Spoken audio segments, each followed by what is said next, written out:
Auzubillahiminash-shaytanir-rajim. Bismillahir-rahmanir-rahim. Dear students, I hope you are all well about your health and iman. I am Professor Dr. Mirza Muhammad Akmal Nadeem, your computer teacher. Dear students, साइबरस्फीयर इन्फोबाइट के platform से हम लोग matriculation class 9th जो कि addition 2025 new syllabus PTB की तरफ से आया है, हम उसको डिस्कस कर रहे हैं कंप्यूटर साइंस के हवाले से, जिसका यूनिट नंबर 10 जो हमारा इमर्जिंग टेक्नोलॉजीज इन कंप्यूटर साइंस, इसको हम डिस्कस कर रहे हैं। इमर्जिंग टेक्नोलॉजीज जो है बेसिकली बेटा, अगर सिलेबस की बात की जाए तो ये सिर्फ मैट्रिकुलेशन में नहीं बल्कि इंटर में और इवन के ग्रेजुएट और मास्टर लेवल के अंदर भी इसको डिस्कस किया जा रहा है, क्योंकि आजकल जितनी टेक्नोलॉजी के अंदर तरक्की आई है, जिस तरह हर चीज जो है वो एक मशीन शिफ्टेड हो चुकी है, यानी मशीन्स के थ्रू हम लोग हर काम ले रहे हैं। हमने इवन के अपने घर के लॉक्स हों, हमने इवन के अपने घर में सीसीटीवी कैमरास हों, या फिर कोई भी ऐसी हमारी इवन के कार ड्राइविंग हो, हमने हर चीज ऑटोमेटेड कर ली है, या फिर हमने इतना प्रोटेक्टिव वे से उनको सेव कर लिया है कि हम हर चीज पे जो है वो कंप्यूटर को या एआई को किसी न किसी तरह से इस्तेमाल कर रहे हैं। तो ये टेक्नोलॉजी के अंदर जो इम्प्रूवमेंट है उसके बहुत सारे फायदे जो हमें मिले हैं, जिनकी वजह से हमने वो चीजें जो है वो कर ली हैं जो कि इंसान जो है वो अगर सोचता भी आज से तकरीबन 10 साल पहले तो ये नहीं कर सकता था। हिस्टोरिकल बैकग्राउंड हमने डिस्कस किया, वैसे तो एआई जो है वो 1950 से जो है वो सो ऑन चलती आ रही है, लेकिन इसकी बहुत सारी जो है वो रेंजेस थी, कंडीशंस थी। पहले ये छोटे लेवल पे जस्ट ओनली एक थिंकिंग पॉइंट ऑफ व्यू से जो है वो एक मशीन्स को देखा जा रहा था। उसके बाद बाकायदा इसको एक मशीन बना दिया गया जो कि रोबोट की सूरत में था, और फिर ये आजकल इतनी ज्यादा आम हो चुकी है कि हमारे पास जो है वो हर मोबाइल फोन के अंदर मौजूद है, और हम हर तरह से हर फील्ड के अकॉर्डिंगली हम इससे हेल्प ले रहे हैं। तो बेटा, हमारा आज का टॉपिक है सब फील्ड्स ऑफ एआई। जिस तरह आपको पता है कि लास्ट वीडियो के अंदर हमने जो है एप्लीकेशन जिसकी जो बेसिक्स थी वो हमने डिस्कस की थी कि डिफरेंट फील्ड्स के अंदर क्या क्या इसकी एप्लीकेशन है, लाइक हेल्थ केयर के अंदर, उसके बाद जो है हमारा एजुकेशन फील्ड के अंदर, ई कॉमर्स के अंदर, और डिफरेंट फील्ड एग्रीकल्चर के अंदर एंड सो ऑन। हमने हर एक फील्ड के अंदर इसको जो है वो अलग अलग से डिस्कस किया कि किस तरह जो है वो एआई ने जो है वो हर चीज को तब्दील कर दिया है, हमारे लिए आसान बना दिया, और हर चीज को समझना, सीखना और दूसरों को समझाना बहुत ज्यादा आसान बना दिया। लाइक जिस तरह मैं आपके सामने एक वीडियो बना रहा हूँ, मैं आपको चीजें क्लियर करवा रहा हूँ, इसी तरह एक मशीन को आज इस काबिल बना दिया गया है कि वो टीचर्स को टीच कर रहे हैं, वो स्टूडेंट्स को टीच कर रहे हैं, और इसी तरह जो है वो एक बाकायदा हमें हर टॉपिक के ऊपर हेल्प देते हैं कि हम किस तरह जो है वो कोई भी चीज जनरेट कर सकते हैं, कोई भी काम जो है वो हम कर सकते हैं। बेटा, आज के टॉपिक जो स्टार्ट करने से पहले मैं आप लोगों से कहूंगा कि अगर आपने चैनल को सब्सक्राइब नहीं किया तो लाजमी तौर पे चैनल को सब्सक्राइब कर लें और बेल आइकन पर क्लिक कर लें ताकि आने वाली वीडियोस आप तक पहुंचती रहें, और अपने दोस्तों के साथ भी इसको लाजमी तौर पे शेयर करें। टॉपिक हमारा है सब फील्ड्स ऑफ एआई, यानी जो आर्टिफिशियल इंटेलिजेंस की हमने बेसिक एप्लीकेशंस देखी थी, अब उनके अंदर किस तरह ये वर्किंग हो रही है उसकी सब फील्ड्स हैं, यानी एक फील्ड की अगेन नेक्स्ट फील्ड्स कौन सी हैं। सबसे पहले हमारे पास मशीन लर्निंग आ जाती है। मशीन लर्निंग, ठीक है, it is a type of artificial intelligence where computers learn from experience and improve over time without being explicitly programmed। कि यहाँ पे कंप्यूटर खुद सीखता है। मशीन लर्निंग का मतलब जस्ट लाइक स्टूडेंट लर्निंग क्या होता है कि स्टूडेंट सीखता है, ठीक है, यहाँ पे मशीन लर्निंग मीन कंप्यूटर सीखता है। और किस तरह सीखता है? जिस तरह एक स्टूडेंट जो है वो टीचर से सुन के अपने इर्द गिर्द के एनवायरनमेंट से को देखते हुए, या फिर यानी अपनी सेंसेस को इस्तेमाल करते हुए चीजों को जज करता है, देखता है, और फिर उनको जो है वो नोट करने की कोशिश करता है और फिर इंप्रूवमेंट लेके आता है। सेम इसी तरह कंप्यूटर जो है वो अपने एक्सपीरियंस से चीजों को जो है वो टाइम टू टाइम इंप्रूव करता है, बगैर इसके कि हम लोग इसको अलग से प्रोग्राम करें, वो खुद को जो है खुद ही अपग्रेड कर रहा है। It's like a teaching computer by showing its lots of examples and it figured out how to do things as its own. जिस तरह के कंप्यूटर टीच करना, जिस तरह मैं आप लोगों को सिखा रहा हूँ चीजें, जिस तरह आपकी क्लास में टीचर्स आपको सिखा रहे हैं, उसमें क्या होता है कि आपको डिफरेंट आपकी जो रियल वर्ल्ड जो एग्जांपल्स होती हैं, आपके इर्द गिर्द की जो एग्जांपल्स होती हैं, उनको कोड करके आपको चीज आपके माइंड में एक इसको समझाने के लिए जो है वो सिंपल एग्जांपल्स कोड करके आपको समझाया जाता है कि ये चीज ऐसे नहीं ऐसे हो सकती है और ये इस तरह होती है। तो सिंपल इज दैट कि कंप्यूटर मशीन्स इसी तरह जो है वो चीजें सीख भी रही हैं और सिखा भी रही हैं और अपने आप को इम्प्रूव भी कर रही हैं। इसी को हम लोग मशीन लर्निंग कहते हैं। उसके बाद नेक्स्ट हमारे पास आ जाता है बेटा डीप लर्निंग। डीप मतलब बहुत ज्यादा थारोली सोचना। It is a special kind of machine learning. ये मशीन लर्निंग की एक बहुत ज्यादा डीप या कह लें अहम किस्म है। It uses complex structures called the neural networks. Neural networks यानी जिस तरह इंसान के दिमाग का न्यूरो सिस्टम है, इसी तरह इसका एक न्यूरल नेटवर्क है जिसके अंदर पेचीदा तरीन मसाइल को हल किया जाता है। पेचीदा तरीन जो प्रॉब्लम्स होती हैं उनका सोल्यूशन ढूंढा जाता है। Which are inspired by how our brain work. जिस तरह जिस हमारा दिमाग काम करता है ना, इसी तरह इनका भी दिमाग काम करता है। ठीक है।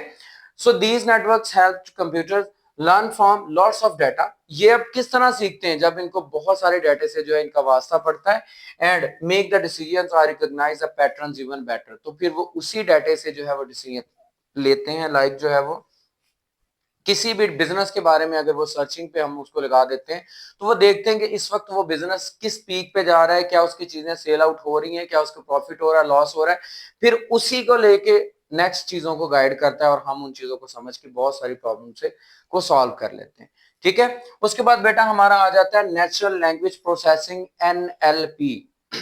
Natural learning process, that is a technology, it is a technology that helps the computers understand and talk to us in our language।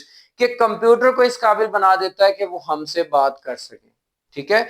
हम जो उससे बात करें इन रिस्पॉन्स, जिस तरह आप लोग आजकल चैट जीपीटी के अंदर जो है वो चैट कर रहे होते हैं, आप उससे कोई क्वेश्चन पूछते हैं, same as that within second आपको वो आंसर दे रहे होते हैं। ठीक है। तो इसी तरह ये इसके अंदर भी होता है। And it's like teaching a computer to read, write and even chat with us. वो हमें पढ़ना लिखना हर चीज सिखाता है, एंड इवन के हमारे साथ बात करता है जिस तरह हम लोग जो है वो एक दूसरे से बात करते हैं। जैसे एक टीचर स्टूडेंट से बात करता है, जैसे एक टीचर स्टूडेंट को समझाता है और स्टूडेंट टीचर से क्वेश्चन पूछता है, सेम इसी तरह इसके अंदर भी इस तरह के आउटकम्स होते हैं कि ये रियल लाइफ एग्जांपल्स के थ्रू जो है वो हमें बहुत सारी चीजें जो है वो हमें क्लियर करवाने की कोशिश करता है। और इसकी सबसे सादा तरीन एग्जाम्पल बेटा ये हो सकती है कि आप जब जो है वो व्हाट्सएप के अंदर जो है वो मैसेज टाइप कर रहे होते हैं और इंग्लिश लैंग्वेज के अंदर जो है वो आप लोग लिख रहे होते हैं, लेकिन कोई आपसे कोई स्पेल मिस्टेक हो जाती है तो आपको ऊपर सजेशन मिलती है। और वो कौन? मोबाइल का अपना सॉफ्टवेयर जो कि खुद का माइंड इस्तेमाल करके कहता है कि मे बी आप ये लिखना चाहते हो, तो वो आपको ऑटो करेक्शन दे देता है और आप वो वाले स्पेलिंग सजेशंस के अंदर से निकाल के एग्जैक्टली ठीक लिख लेते हैं। ठीक है। तो मतलब मशीन जो है वो सेम एज इंसान की तरह बिहेव करी, वैसे क्वेश्चन आंसर्स करी और वैसे ही रिसर्च पे हमारा साथ दे रही है। उसके बाद कंप्यूटर विजन, कंप्यूटर की तरह सोचना या कंप्यूटर की तरह देखना। It is a field of artificial intelligence that enables computer to see, देखना, and understand the visual world. इस दुनिया को समझता है कंप्यूटर, इस एनवायरनमेंट को समझता है जिस एनवायरनमेंट में वो रहता है। ऐसे आर्टिफिशियल इंटेलिजेंस रिलेटेड चीजें बन चुकी हैं जो एनवायरनमेंट के अकॉर्डिंग अपने आप को चेंज करती हैं, अपने आप को वैसा बना लेती हैं जैसा एनवायरनमेंट होता है। ठीक है।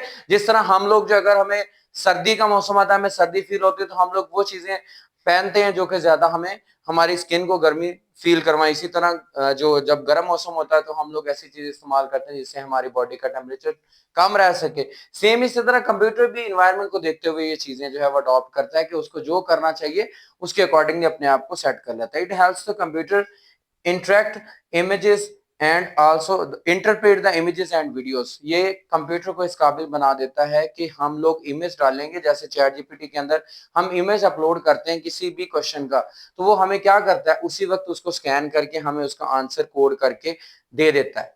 ठीक है। इट्स मीन कि वो समझ जाता है पिक्चर को इंटरप्रेट का मतलब होता है ट्रांसलेट करना। वो लाइन बाय लाइन ट्रांसलेट करता है और हर एक को जो है वो हमें एक्चुअल में समझा देता है।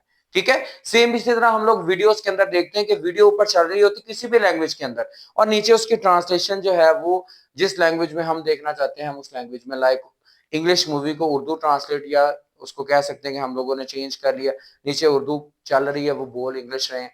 तो ये सारा का कुछ जो मुमकिन हुआ है वो कंप्यूटर विजन की वजह से। लास्ट चीज इसके अंदर बेटा आ जाती है हमारी रोबोटिक्स। रोबोटिक्स क्या चीज है? That is the science of building and programming robots. Robots बनाना और उनका प्रोग्राम करना मतलब उनके ब्रेन को इस काबिल बनाना कि ये काम वो करना है उन्होंने और उसी काम के लिए उनको डिजाइन किया गया। जिस तरह हर इंसान जो है उसको एक काम सिखाया जाता है कि आप इस काम को आप इस तरह कर सकते हो तो वो वही काम करता है। इसी तरह दिमाग उसका कंप्यूटर का जो है वो रोबोट का बकायदा प्रोग्राम किया जाता है। एंड रोबोट्स आर मशीन्स, ये ऐसी मशीनें होती हैं that can do task for us, जो हमारे लिए काम करती हैं, like cleaning the floor or building cars. कि फर्श साफ करने से लेके यानी घर के छोटे छोटे कामों के लिए रोबोट्स बन चुके हैं, और इवन के हमारी बड़ी बड़ी बिल्डिंग्स या कारों को भी तैयार कर रहे हैं। ठीक है, अभी तक कार्स वगैरह तैयार हो रही हैं, और maybe possibility in future buildings भी रोबोट ही तैयार करेंगे। And some robots can even think and make decision. कुछ ऐसे रोबोट बन चुके हैं जो खुद सोचते हैं और ऑन द स्पॉट खुद सोच के इंसान की तरह डिसीजन लेते हैं, यस और नो। बट एक चीज जरूरी है बेटा, नेचुरल नेचुरल होता है, आर्टिफिशियल आर्टिफिशियल होता है, लेकिन आर्टिफिशियल हमें हेल्प आउट जरूर करता है। अल्लाह ताला ने जो हमें दिमाग दिया, हमने अपने दिमाग से आर्टिफिशियल को इंटेलिजेंटली डिजाइन किया है। तो अल्लाह ताला हमें हमारे दिमाग को ऐसा बनाए कि हम इन चीजों को अच्छे से अच्छे अंदाज में अच्छी चीजों के लिए इस्तेमाल कर सकें, क्योंकि ये बुराइयों के लिए भी इस्तेमाल होते हैं, बुरे कामों के लिए भी यूज होते हैं। बुरी मशीनों ऐसी मशीनें भी डिजाइन की जाती हैं जो कि एक्सप्लोसिव या इंसान को नुकसान पहुंचाने के लिए होती हैं। तो आपने अगर एआई सीखना है और एआई को समझना है तो इसको एक अच्छे अंदाज में और लोगों के फायदे के लिए इसको इस्तेमाल करना है। तो उम्मीद करता हूं बेटा कि आपको सारी की सारी सब फील्ड्स अच्छी तरह से समझ आ चुकी होगी। इसको वेल प्रिपेयर्ड करें। फिर भी कोई कंफ्यूजन हो तो कमेंट बॉक्स में लाजमी तौर पे मुझे फीडबैक दें, ताकि मैं जो है वो आप लोगों को मजीद इससे अच्छे तरीके से समझा सकूं। चैनल को अगर सब्सक्राइब नहीं किया तो लाजमी तौर पे सब्सक्राइब कर लें, बेल आइकन पे क्लिक कर लें, और अपने दोस्तों के साथ इन वीडियोस को और इस चैनल को लाजमी तौर पे शेयर करें। इंशाल्लाह मिलते हैं नेक्स्ट वीडियो के अंदर। दुआ में याद रखिएगा, अपना बहुत ज्यादा ख्याल रखिएगा। जज़ाकल्लाह।